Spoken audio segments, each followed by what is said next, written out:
Hi friends, நம்ம இன்றைக்கி chicken குழம்பு தான் பார்க்க போகிறோம். அது இட்லி, தோசை, சப்பாத்திக்கு ரொம்ப சூப்பராக இருக்கும். வாங்க எப்படி செய்கிறதுன்னு பார்க்கலாம். ஒரு வடைச்சட்டி வச்சு அது நல்லா காஞ்சதுக்கப்புறமா ஒரு 3 டேபிள் ஸ்பூன் எண்ணெய் ஊற்றிக்கங்க. எண்ணெய் காஞ்சதுக்கப்புறமா ஒரு பட்டை, 2 கிராம்பு, 2 ஏலக்காய், அப்புறம் கொஞ்சம் சோம்பு போட்டு பொரிய விட்டுட்டு, அதுக்கப்புறமா ஒரு 100 கிராம் வெங்காயம் கட் பண்ணி வச்சுருக்கேன். அந்த 100 கிராம் வெங்காயம் போட்டு நல்லா வதக்கி விடுங்க. அப்புறம் ஒரு பச்சை மிளகா கட் பண்ணி வச்சுருக்கேன், அதையும் போட்டுக்கலாம். அப்புறம் கொஞ்சம் கருவேப்பிலை போட்டுக்கலாம். கருவேப்பிலை போட்டு வதக்கிட்டு இந்த வெங்காயம் வதங்கிறதுக்கு கொஞ்சம் உப்பு ஆட் பண்ணிக்கலாம். நம்ம இப்போ கொஞ்சம் உப்பு போட்டுக்கலாம். அப்புறம் குழம்பு தேவையான அளவுக்கு உப்பு மறுபடியும் போட்டுக்கலாம். இப்போ போட்டு அந்த வெங்காயம் வதங்கினதுக்கப்புறமா ஒரு இஞ்சி பூண்டு பேஸ்ட் ஒரு 2 டேபிள் ஸ்பூன் ஊற்றிக்கி நல்லா கிளறி விடுங்க. அது பச்சை வாசனை போனதுக்கப்புறமா நம்ம வெட்டி வச்சுருக்கேன் ஒரு 3 தக்காளி நான் வெட்டி வச்சுருக்கேன், அதை போட்டுக்கிறேன். அதில் போட்டு நல்லா கிளறி விடுங்க. நல்லா தக்காளி மசிஞ்சதுக்கப்புறமா நான் ஒரு 1/2 கிலோ சிக்கன் எடுத்து வச்சுருக்கேன். அதை நல்லா கழுவி வச்சுருக்கேன். அதை போட்டுட்டு நல்லா கிண்டி கொஞ்சம் மூடி வைக்கணும். நான் அது மூடுறதெல்லாம் இதில் காட்டல. கொஞ்சம் நேரம் மூடி வச்சு மறுபடியும் திறந்து கிளறி விடுங்க.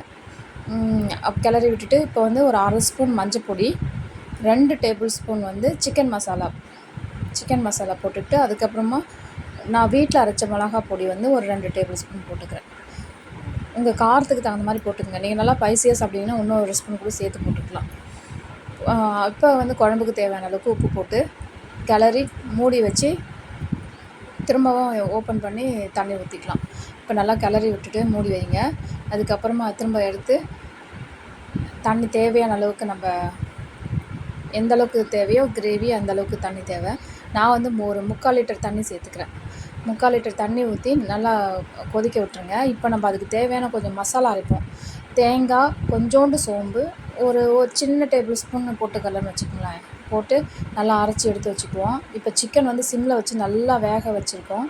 இப்போ அதை திறந்துட்டு அந்த அரைச்சி வச்ச தேங்காய் விழுதையும் ஊற்றி கொஞ்சம் நல்லா கிளறி விட்டுட்டு திரும்ப மூடி வச்சு அடிக்கடி கொஞ்சம் அப்படியே கிளறி விட்டு கொஞ்சம் மூடி வச்சு கொதிக்க விடுங்க. கொதிக்க வச்சு திரும்ப எடுத்து பார்ப்போம். இப்போ அது நல்லா எண்ணெய் பிரிஞ்சு வரும். அந்த டைமில் நம்ம ஒரு ஸ்பூன் அளவுக்கு கரம் மசாலா போட்டுக்குவோம். டேஸ்ட் ரொம்ப நல்லாயிருக்கும். அப்புறமா திரும்பவும் நல்லா கொதிக்க விட்டுட்டு சிக்கன் நல்லா வெந்ததுக்கப்புறமா நம்ம எண்ணெய் பிரிஞ்சு மேலே வந்துடும். இப்போ நம்ம கொத்தமல்லி தழை கொஞ்சம் போட்டுட்டு குழம்பு இறக்கிக்கலாம். இது ரொம்ப சூப்பராக இருக்குங்க இட்லி, தோசை, சப்பாத்திக்கு. நான் சண்டே ஆனால் காலையில் டிஃபனுக்கு இப்படி தான் செய்வேன். நீங்களும் ட்ரை பண்ணி பாருங்கள், சாப்பிட்டு பாருங்கள், கமெண்ட் பண்ணுங்கள். தேங்க்யூ.